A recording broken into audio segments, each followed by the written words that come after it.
let's take a quick look at how to change your email address in your Google Ads account. So Google Ads it's basically associated with an email, meaning whatever email is the admin in here is the owner of the account, and it can be transferred to a different email. And all you have to do in order to do that is add in your new email right here and then remove the old existing email.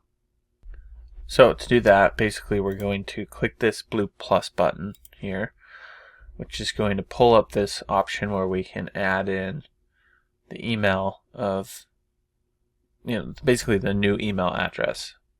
So if it's like tom@example.com,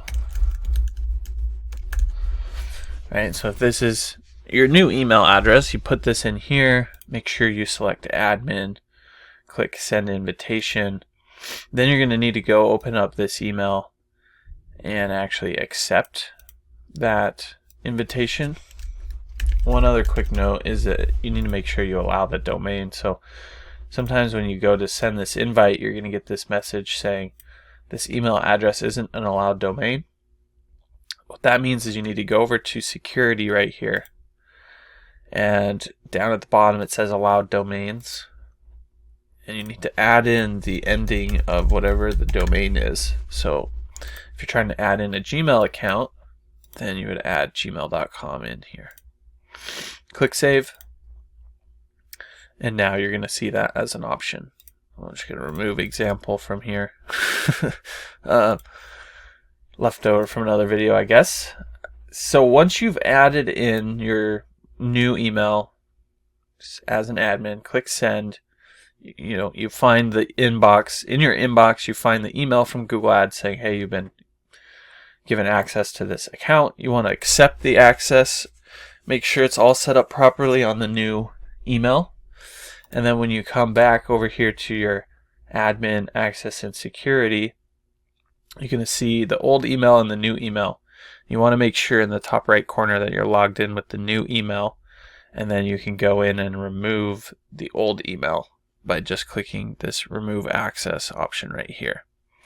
And then after you've basically switched them around, you're done, right? Once you see the new email in here and the old one's been removed and there's only the new one, you don't see the old one at all, then you've basically finished changing the email in your Google Ads account. And more or less, you've transferred the ownership to the new email address. So I hope you found that helpful. If there's anything you did have questions about, don't hesitate to reach out. Just drop your questions in the comment section down below, and I'll be sure to get back to them there. Look, if you're the type of person that just doesn't even want to deal with Google Ads anymore, then you can always reach out to me. My company is Missoula SEO Geek. I'll leave a link to my website down below, but we do manage Google Ads for different companies and different industries, and you can come learn about what we do, what makes us unique. You can even read some of the testimonials from some businesses that we've taken from 0 to over $1 million in revenue, like this one here, and really just see that this is the type of thing that's going to explode your business growth. So feel free to reach out. You can always give us a call or contact us through our website, and look forward to working with you.